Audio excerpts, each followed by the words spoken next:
కోసం నిరంతరం కష్టపడినటువంటి వ్యక్తి. ఈరోజు అట్లాంటి వ్యక్తి గురించి మనం స్మరించుకోవడం అనేది చాలా గర్వించదగ్గ విషయం.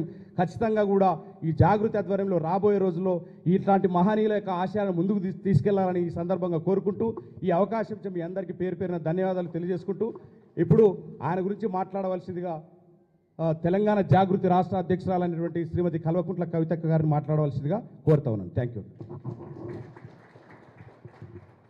జై తెలంగాణ. అందరికీ నమస్కారం. జాగృతి నాయకులకు, ప్రెస్ మిత్రులకు హృదయపూర్వకంగా ఈరోజు ముచ్చర్ల సత్యనారాయణ గారి జయంతి సందర్భంగా నేను శుభాకాంక్షలు తెలియజేస్తా ఉన్నా. శుభాకాంక్షలు ఎందుకు అని అనుకోవచ్చు అందరూ. శుభాకాంక్షలు ఎందుకు అని అంటే మనం ఏదైతే ఒక మార్గం ఎన్నుకొని పోతా ఉన్నామో ఆ మార్గాన్ని చూపించి ఆ మార్గంలో నడిచినటువంటి వ్యక్తి వారిని స్మరించుకోవడం, ఇక్కడ ఉన్నటువంటి అనేకమైన కొత్త తరం నాయకులకు వారి యొక్క జీవిత చరిత్రను తెలపడం, వారిని స్మరించుకోవడం ద్వారా స్ఫూర్తిని తీసుకొని ఒక సంస్థగా మనం తెలంగాణ జాతి మొత్తాన్ని జాగృతం చేసేటటువంటి బాధ్యత భుజాన వేసుకొని పోతాం. కాబట్టే నేను తెలియజేస్తా ఉన్నా. మరి తమ్ముడు రంజిత్ కుమార్ గారు ముచ్చర్ల సత్యనారాయణ గారితో కలిసి అక్కడ తనతో పాటు కలిసి చాలా సంవత్సరాలు ఉన్నటువంటి వ్యక్తిగా పర్సనల్గా వారికి ఉండేటటువంటి అనుభూతులు పంచుకోవడానికి ఇక్కడికి మరి వారితో మాట్లాడేయడం జరిగింది. ఎందుకంటే ఎప్పుడైతే ముచ్చర్ల సత్యనారాయణ గారి గురించి నేను బలంగా చదివాను, విచార కిరీటం అనేటటువంటి పుస్తకం చదివాను.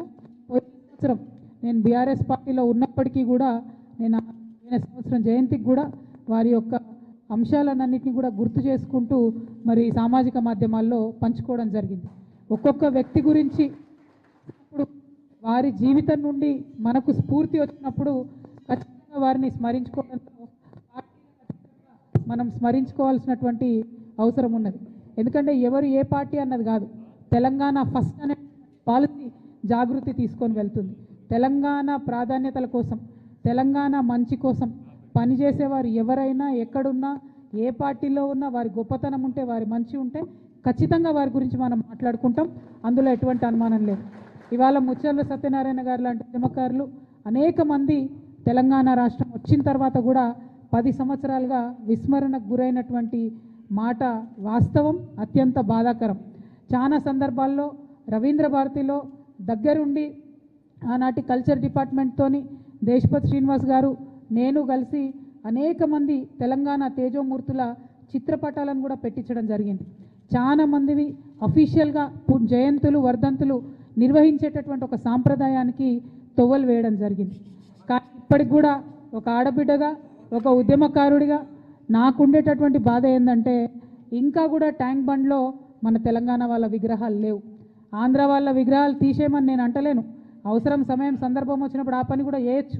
కానీ మన వాళ్ళ విగ్రహాలు అక్కడ ఉండాలి. ముచ్చర్ల సత్యనారాయణ గారి విగ్రహం ఖచ్చితంగా ట్యాంక్ బండ్ మీద ఉండాలి. ఇటువంటి వారికి గౌరవం వచ్చినప్పుడే, ఇటువంటి వారికి గుర్తింపు వచ్చినప్పుడే రేపు పొద్దున జాగృతి యావరేజ్ ఏజ్ తీసుకుంటే 35 ఇయర్స్ కూడా ఉండదు. మా దగ్గర అంతా యంగ్స్టర్సే ఉంటారు ఎక్కువ.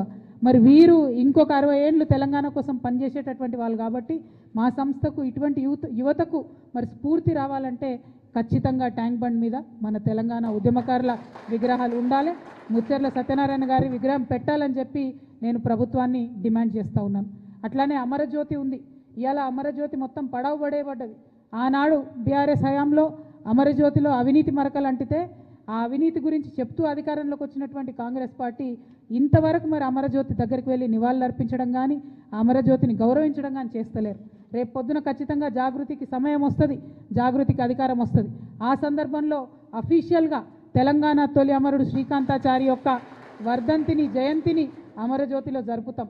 తెలంగాణ ఉద్యమకారులు ఎవరైతే ఉన్నారో, విస్మరణకు గురైనటువంటి వారు ఎవరైతే ఉన్నారో అక్కడ ఉండేటటువంటి చాలా పెద్ద లైబ్రరీ ఉంది, ప్లేస్ ఉంది.